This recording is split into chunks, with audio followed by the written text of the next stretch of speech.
because in a way, if Henry V is about anything, it's about the nature of war and the power and the pity of it, and the fact that it's, you know, Henry V can be used as an extraordinary triumphalist, sort of victorious, jingoistic piece of war poetry, but it's also, I think, an anti-war play. And the reason I think that it's an anti-war play is because the audience experiences with Henry, alongside Henry, the truth of warfare.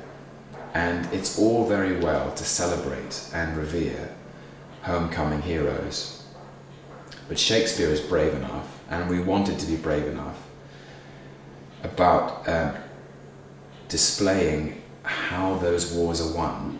Now, you can't eulogize war heroes or celebrate them without first conceiving of how those wars were fought. And it's a very honest, the speech before the governor of Harfleur is a very honest depiction of the kind of man you have to be to win a war. And he says some very brutal things. How yet resolves the governor of the town? To our best mercy give yourselves. Why in a moment look to see the blind and bloody soldier with foul hand defile the locks of your shrill shrieking daughters? Your fathers taken by the silver beards, and their most reverend heads dashed to the walls, your naked infants spitted upon pikes, whiles the mad mothers with their howls confused do break the clouds. Your naked infants spitted upon pikes, whilst the mad mothers with their howls confused do break the clouds. I mean, it's brutal. I remember it was my second day's work, after my first day being once more into the breach, and I had a wardrobe mistress who was responsible for putting my chainmail on my armour, and she's by no means a Shakespeare buff. And she said to me at the end of the day, she said, "I'm not sure I like Henry V." And I said, "You just give him time, you know, like give him a moment."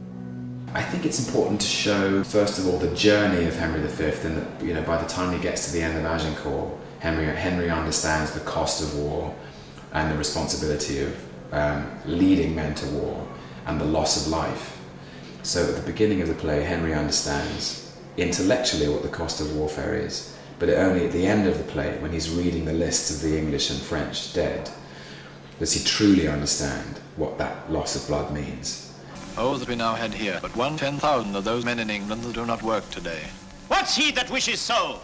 If we are marked to die, we are enough to do our country loss. Well, St. Crispian's Day is just one of those.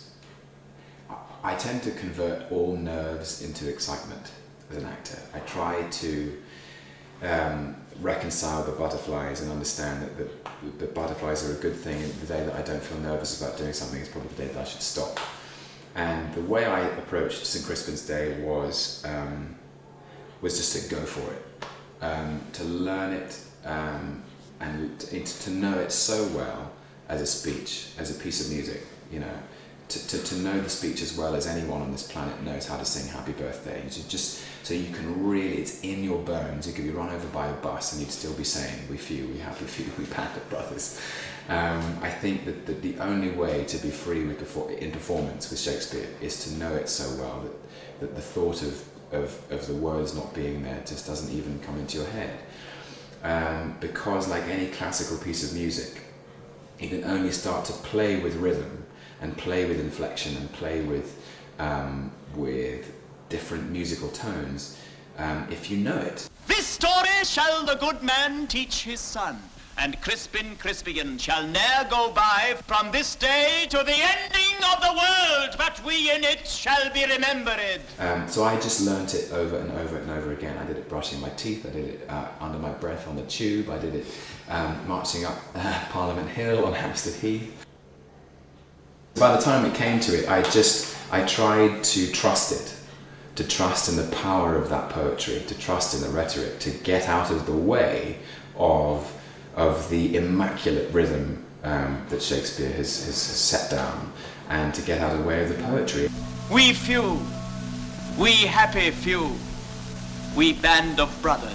It occurred to me it's a play about, Henry V is a play about leadership and what it means to be a great leader. We're very cynical about leadership, it seems to me. And I certainly am part of a generation of people, I think, who don't trust rhetoric. And I thought, you know authenticity when you see it. And I just thought to myself, I have to mean every word of this so that there's an integrity to it. That Henry V has been through the mill the night before. He's been tested by Williams and Bates. He's prayed to God. He's uncertain and shaken by his own fear and his own terror. And he's found a way through that by appealing to a sense of honor, to a sense of glory, to a sense of he that outlives this day and comes safe home will stand a tiptoe when this day is named and rouse him at the name of Crispian. And if you look at what the speech means, all it means is it appeals to basic courage, which is very old-fashioned. If we are marked to die, we are enough to do our country loss. And if to live, the fewer men, the greater share of honour. God's will. And it has its own power. As you're saying these words, it infects you with something incredibly ancient about the human spirit, which is standing for something, standing up for something. This day is called the Feast of Crispian. He that outlives this day and comes safe home will stand a tiptoe when this day is named. Thea, Sharrock and I decided to do it to a small group of people. And many actors, Laurence Olivier and Kenneth Branagh included, have chosen to do it in front of the whole army. It's a big speech for the whole army. And Thea and I thought, well, what if this is for those few, for the band of brothers, the earls and nobles he mentions in the speech, Exeter, Westmoreland, Salisbury. Because we're shooting it on film, I'm not standing at the Globe, I'm not standing, in the centre of the Olivier at the National Theatre, where you really have to belt it to the back row, and it becomes a piece of extraordinary rhetoric. It's we have a camera, we can get close, and there is, I hope, room for intimacy and thoughtfulness within that speech that doesn't have to be like I'm playing a trumpet and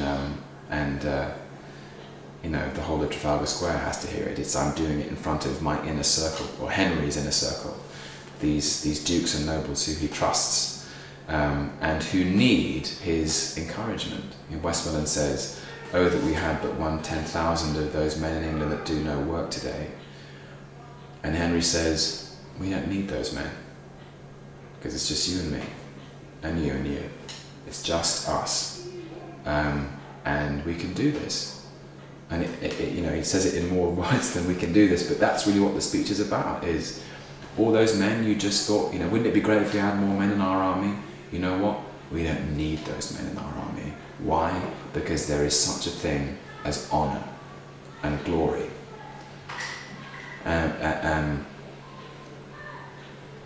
Then shall our names, familiar in his mouth as household words, Harry the King, Bedford and Exeter, Warwick and Talbot, Salisbury and Gloucester, be in their flowing cups freshly remembered.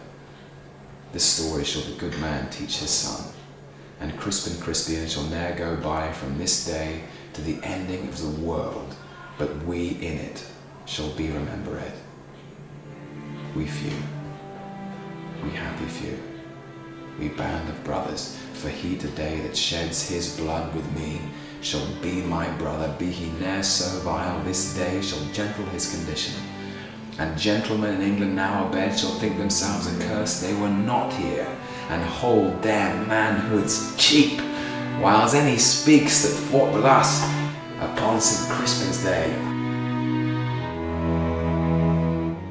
Yes, Henry V was an extraordinarily courageous and brave king himself. But the reason that Henry's military courage has been remembered is because of the poetry that Shakespeare set down. So in a way, the fame and glory of Henry V is also inextricably linked to Shakespeare's fame and Shakespeare's glory. In a way, Shakespeare is probably the greatest biographer that Henry V has ever had.